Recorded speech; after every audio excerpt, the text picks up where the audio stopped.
They terminated my contract on a Wednesday afternoon by email. Not a phone call, not a meeting. An email, sent at 4:17 in the afternoon, with a subject line that said contract termination notice and a body that was 3 paragraphs of the specific corporate language that people use when they want to sound formal while doing something they know is questionable.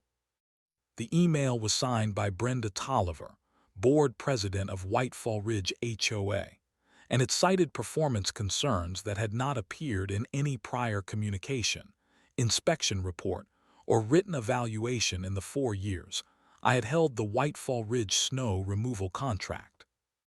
The performance concerns were, specifically, that my crew had left visible blade marks on the community entrance road during 3 events in December, that my response time on a January event had been 47 minutes rather than the 45-minute maximum specified in the contract, and that my sand-salt mixture had left residue patterns on the parking area that a resident had described in a complaint letter as unprofessional in appearance.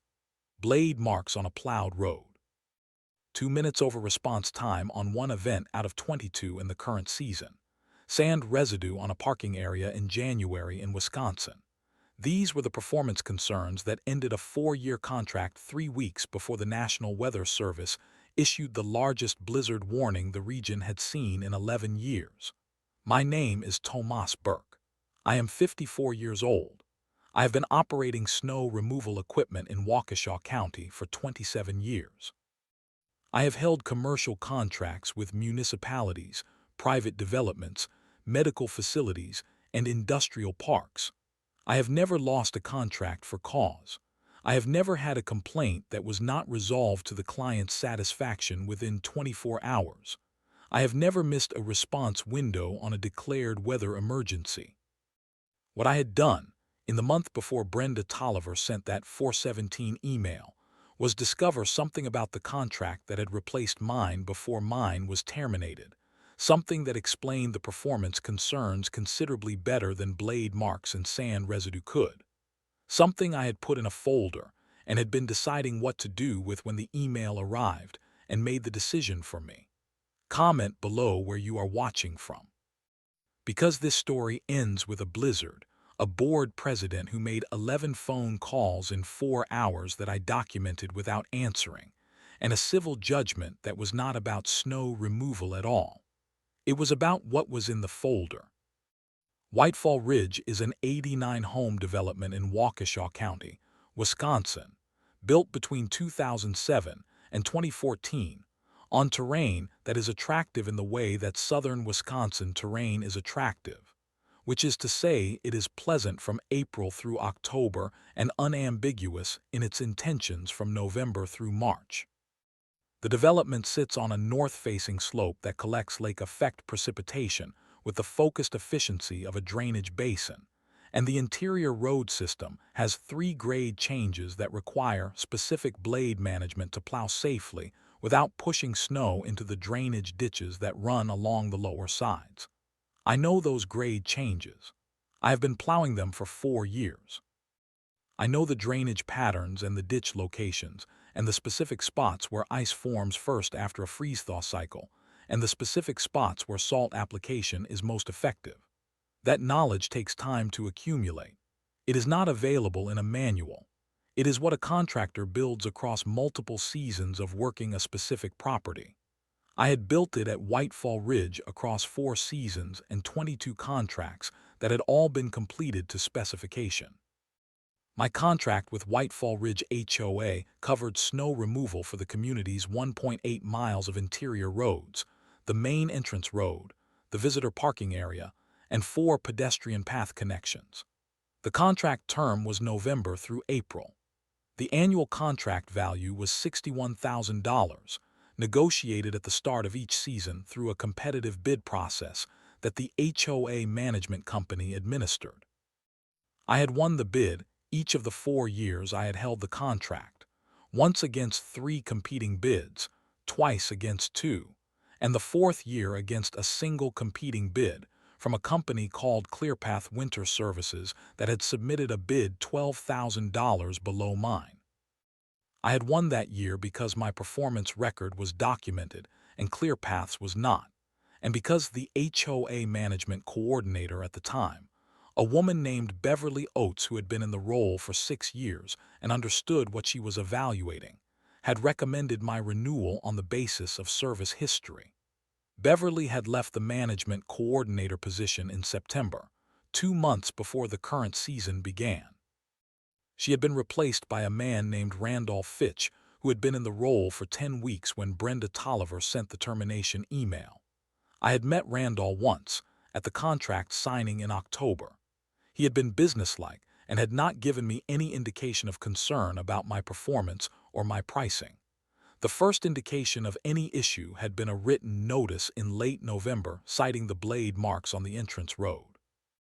I had responded within 24 hours with a written explanation of the blade angle required to properly clear that road given the grade and drainage situation, offered to walk the road with any board member who wanted to understand the technique, and received no response. The second notice, about the 47-minute response time, had arrived in January and cited a single event during which I had been managing a simultaneous response at another contracted property, which the contract permitted because the contract specified a 45-minute maximum average response time across the season, not a per-event maximum. I had documented this distinction in my response.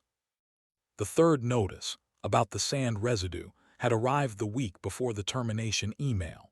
I had not yet responded to it because I was preparing a written response that explained the physics of sand-salt mixture application in sub-zero temperatures when the email terminating my contract arrived. 3 notices in 8 weeks, none of them reflecting actual performance deficiencies, all of them generating documentation.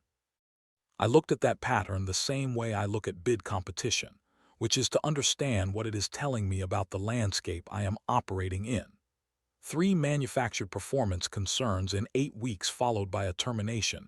Notice suggested someone had a reason to remove me that had nothing to do with performance, and that they had created the documentation record they thought they needed to make the termination defensible.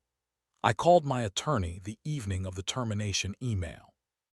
Her name was Corinne Solt, and she had been practicing commercial contract law in Waukesha County for 18 years. I read her the termination email. She asked me to send the 3 prior notices and my responses. She read them overnight and called me the next morning. "Tomas," she said, "these performance concerns are not substantial. The contract language does not support termination on these grounds."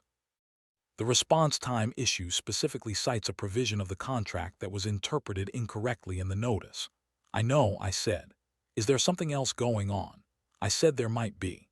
I told her about ClearPath Winter Services, about the below-market bid they had submitted the previous season that I had beaten, about the fact that a new management coordinator had arrived in September, about the 3 notices that had appeared in the 8 weeks since the new coordinator started.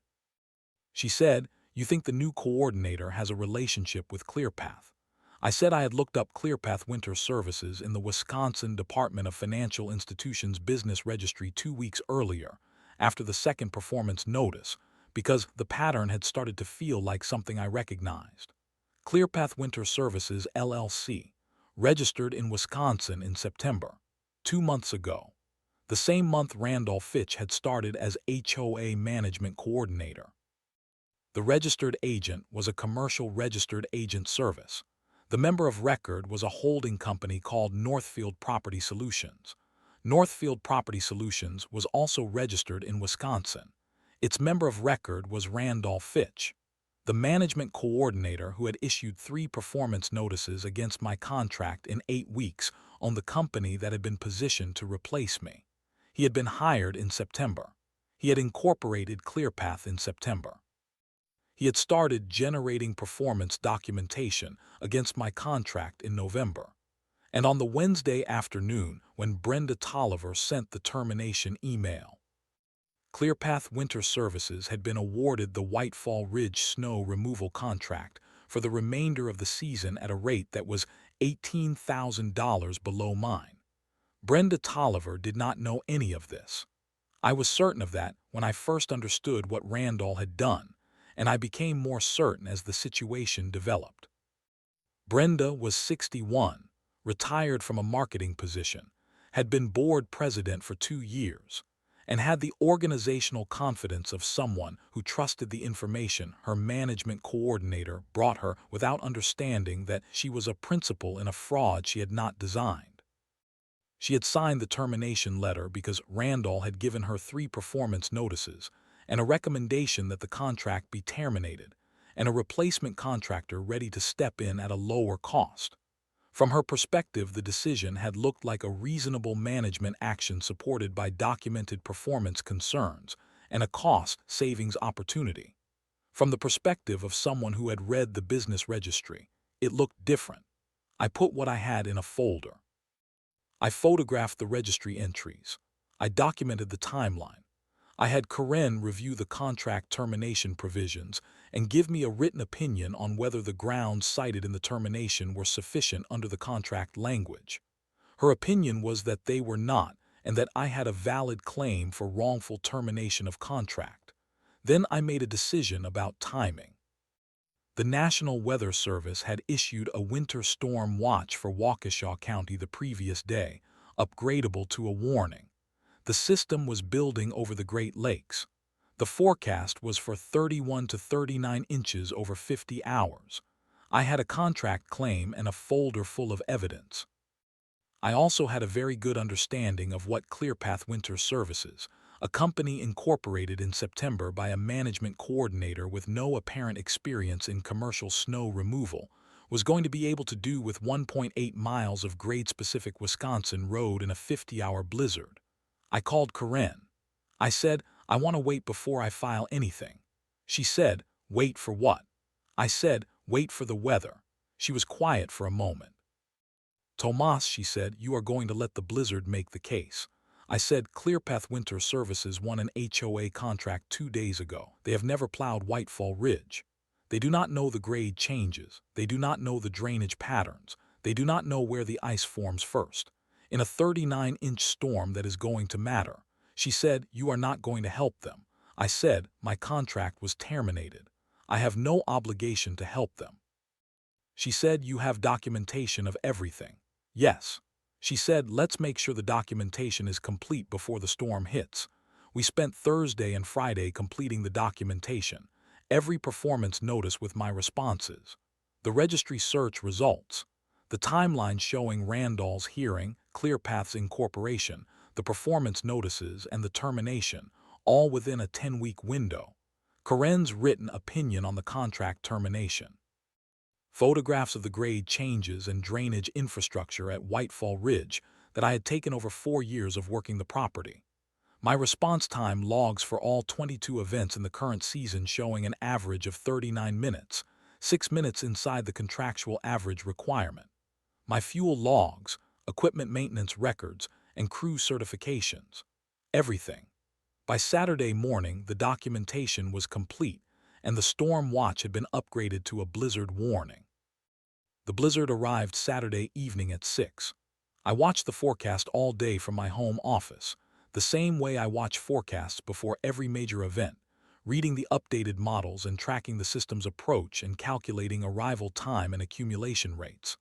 At the point when my contract had been active, I would have had my crew assembling at 4 that afternoon, equipment checked, tanks filled, routes confirmed, ready to begin at first accumulation and run in shifts through the duration. That preparation was not happening at Whitefall Ridge. I knew this because ClearPath Winter Services had no history of operating a crew of the size required for a 50-hour multipass event on a property with grade-specific clearing requirements, and because a company incorporated in September does not have the established equipment, the trained crew, and the logistics infrastructure to respond to a blizzard warning of this magnitude in its first month of operation on a new contract. By midnight Saturday, 14 inches had fallen. I sat in my home office with a cup of coffee and my documentation folder and my phone, which had not yet rung from anyone at Whitefall Ridge but which I expected would ring eventually. I had told Karen I would document every call I received and every call I did not answer. Sunday morning. The storm intensified.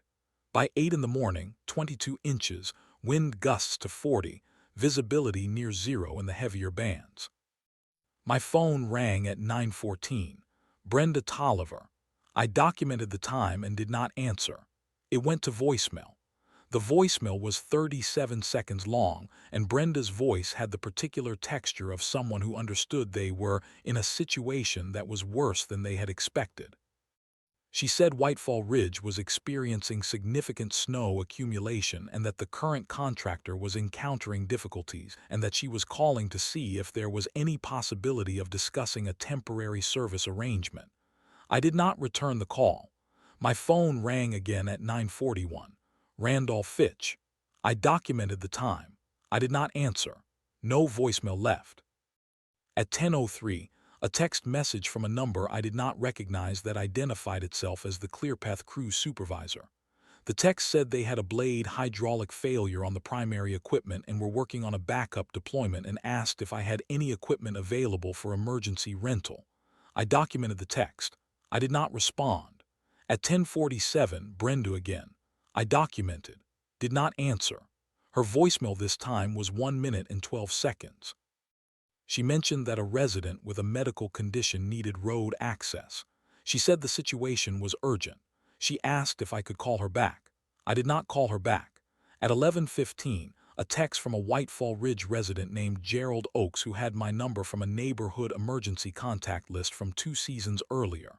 He said the roads had not been plowed and his wife needed to get to a dialysis appointment at 2 in the afternoon. I documented the text. Then I called Corinne. She said, "Answer Gerald Oakes.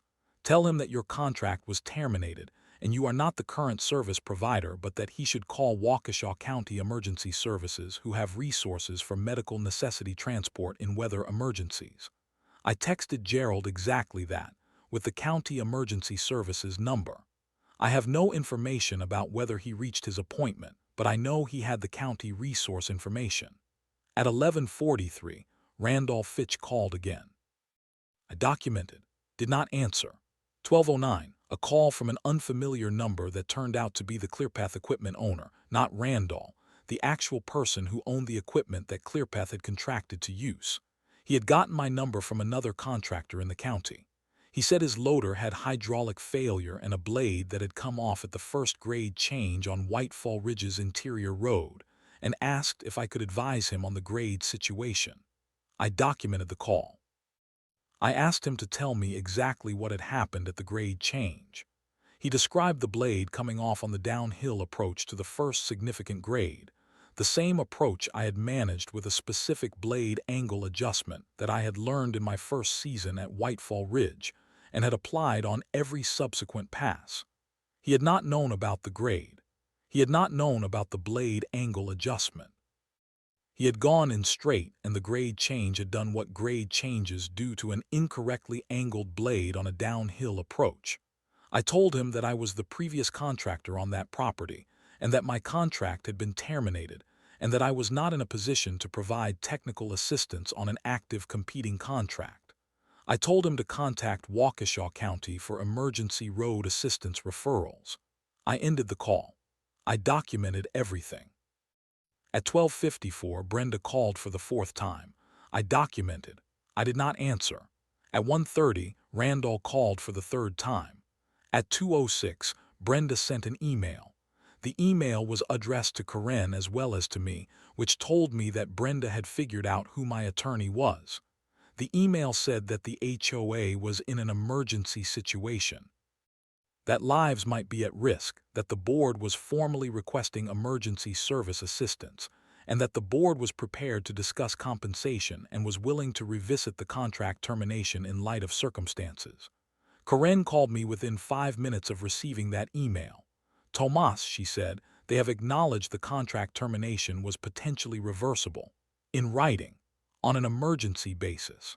I said, "I know." She said, "How do you want to handle this?" I said, "I want them to acknowledge the termination was wrongful, and I want a written emergency service agreement at a rate that reflects the emergency nature of the call before I put a single blade on their road." She said, "I will respond to the email." Corinne's response to Brenda's email was sent at 2:41. It said that my company was prepared to provide emergency snow removal services to Whitefall Ridge on the following conditions. Full written acknowledgement that the contract termination of January 14th had been based on insufficient grounds, and that it was hereby rescinded. A written emergency service agreement at a rate of $450 per hour per piece of equipment deployed, which was the standard emergency rate for Waukesha County commercial snow removal services, as established by the county's emergency services pricing guidelines. Payment of the first 4 hours in advance before equipment deployment. And a commitment to enter good faith negotiations regarding contract reinstatement for the remainder of the season and the following season at terms to be negotiated. Brenda's response came at 3:02, 41 minutes after Corinne's email. She agreed to all 4 conditions. I had the advance payment confirmation by 3:29. I had my crew on site by 4:15. The storm was still running, 31 inches on the ground, wind at 32 gusts, visibility variable. My crew knew the grade changes. They knew the drainage patterns. They knew the blade angle adjustments. We ran 4 pieces of equipment in 2 shifts for 36 hours and cleared Whitefall Ridge completely by the following Tuesday morning. The documentation from the blizzard response was the most straightforward part of what followed because the emergency service agreement was in writing, the conditions were clear, and the performance was complete and verifiable. Corinne filed the civil complaint the following Thursday. The complaint named Whitefall Ridge HOA, Randolph Fitch individually, and Clearpath Winter Services. The claims against the HOA were wrongful contract termination and breach of the implied covenant of good faith and fair dealing. The claims against Randall individually were fraud, self-dealing without disclosure, and tortious interference with business relationships. The claims against Clearpath were unfair competition through undisclosed conflicts of interest. The damages sought were the remaining contract value for the terminated portion of the season, $8,600, the difference between the emergency service rate and the standard contract rate for the blizzard response, $12,200 representing the premium I had earned for being available when their replacement failed, attorney fees under Wisconsin statute, and punitive damages given the fraudulent nature of Randall's conduct. Total claimed, $71,000. Corinne filed simultaneously with the Wisconsin Department of Safety and Professional Services, which licenses property management companies and management coordinators, a complaint against Randolph Fitch for conduct inconsistent with his professional obligations. The complaint was specific. A licensed management coordinator who awards a contract to a company he owns, without disclosing that ownership to the board he is serving, while simultaneously manufacturing performance documentation to displace the prior contractor, is committing fraud against the HOA that employs him. That is not a disputed interpretation. It is the definition of self-dealing without disclosure under Wisconsin property management licensing standards. The DSPS complaint triggered an automatic investigation. The investigator assigned, a woman named Carol Brandt who had been handling property management licensing matters for 12 years, received Corinne's documentation package, which I had organized with the same systematic care I bring to equipment maintenance logs, and opened a formal inquiry within 5 days. Brenda Tolliver called Corinne on the Monday after the complaint was filed. She was not calling to contest the complaint. She was calling because she had been contacted by the DSPS investigator and had learned, for the first time, that Randolph Fitch owned Clearpath Winter Services. She had not known. When Carol Brandt had asked her whether the board had been informed of the management coordinator's ownership interest in the replacement contractor, Brenda had told her no. She had asked Brenda whether she would have approved the Clearpath contract if she had known about Randall's ownership. Brenda had said she would not have. Then she had called Corinne. She said, "I did not know about this. I want you to know that." Corinne said she believed her. She said, "What would you like to do?" Brenda said, "I want to fix it." She asked what fixing it looked like from Corinne's perspective. Corinne told her, acknowledgement to the full board and to all homeowners of what had occurred, cooperation with the DSPS investigation, cooperation with the civil litigation with respect to the claims against Randall individually, settlement of the HOA's direct liability at terms that reflected the HOA's role as a victim of Randall's fraud rather than a knowing participant in it. Brenda said she would take it to the board. The board meeting was the following Tuesday. Brenda had sent all 8 board members Corinne's documentation in advance. The meeting lasted 2 hours. Corinne was not in the room but received a summary from Brenda that evening. The board had voted to remove Randall Fitch from the management coordinator position immediately. They had voted to cooperate fully with the DSPS investigation.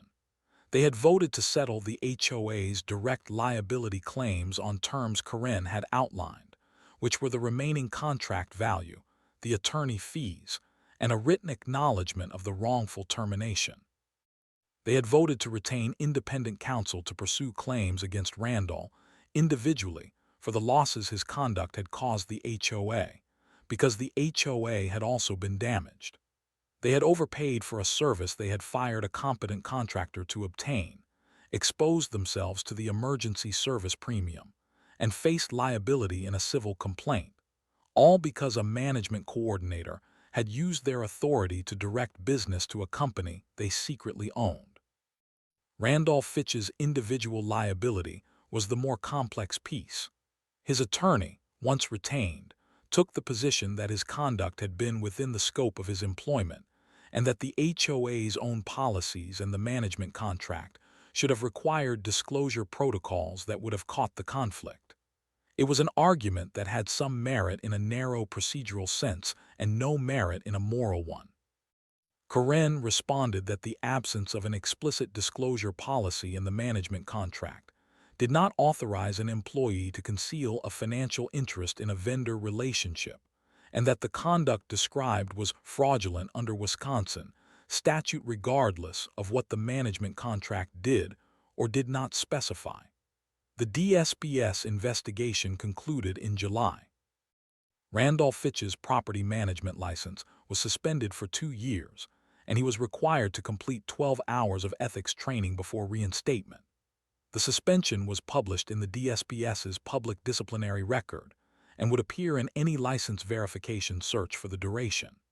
His civil liability was settled in August through a mediation that produced a payment of $44,000 from Randall's personal assets and his errors and omissions insurance. The HOA settled its direct liability for the wrongful termination and the emergency service differential in May for $23,000. Total recovery across both settlements, $67,000, which was within $4,000 of the full claimed amount in the original complaint. ClearPath Winter Services was dissolved in March. The equipment that had failed at Whitefall Ridge's first grade change was listed on a commercial equipment sale website in April. I did not buy it. My equipment works. Whitefall Ridge held new elections in March. Brenda was re-elected, which surprised some people and did not surprise me, because Brenda had been a victim of the fraud rather than its architect, had moved quickly to address it once she understood it, and had cooperated with everything that needed to happen. The board adopted a vendor disclosure policy in April. Every vendor relationship required a conflict of interest certification from any board member or management staff involved in the selection. Any financial interest in a vendor, direct or indirect, required disclosure before any contract vote. Violations of the policy were grounds for immediate termination. Beverly Oaks, the previous management coordinator who had administered my prior contracts, was contacted about returning to the role. She had taken a position at a larger management company after leaving Whitefall Ridge and was not available, but she referred a colleague who joined in April and whose professional background and references were independently verified before hire.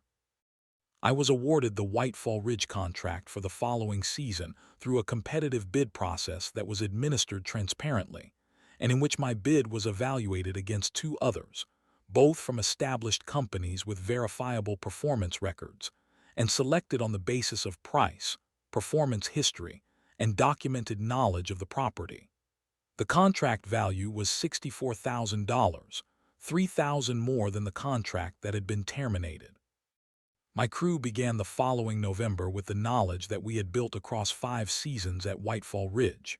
The grade changes, the drainage patterns, the blade angle on the first interior road approach, the spots where ice forms first and the spots where salt is most effective.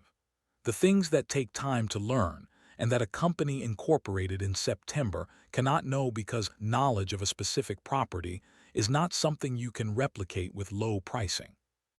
Gerald Oak stopped me at the gate on the first morning of the season. He was the resident who had texted me during the blizzard about his wife's dialysis appointment.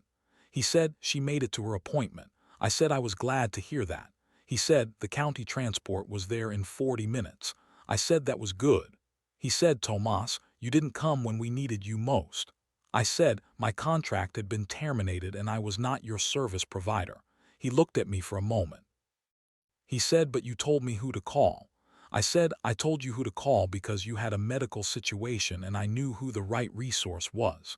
Clearing roads was not something I could do without a contract. He nodded. He said, I understand why you handled it the way you did. I said there was a right order of things. I needed the documentation before I could do anything else useful. He said, the documentation worked. I said it usually does if you start it early enough and complete it before you need it. He said you started it before you knew you would need it. I said I started it when I saw the pattern. Patterns tell you what is coming if you know how to read them. He looked at the road, the first morning snow dusting already showing on the fresh cleared surface. He said, well, I am glad you are back. I am glad to be back, I said. Then I got in my truck and ran the route. Grade changes clear. Drainage ditches visible. Blade angle correct on the downhill approach. Everything exactly as I had left it.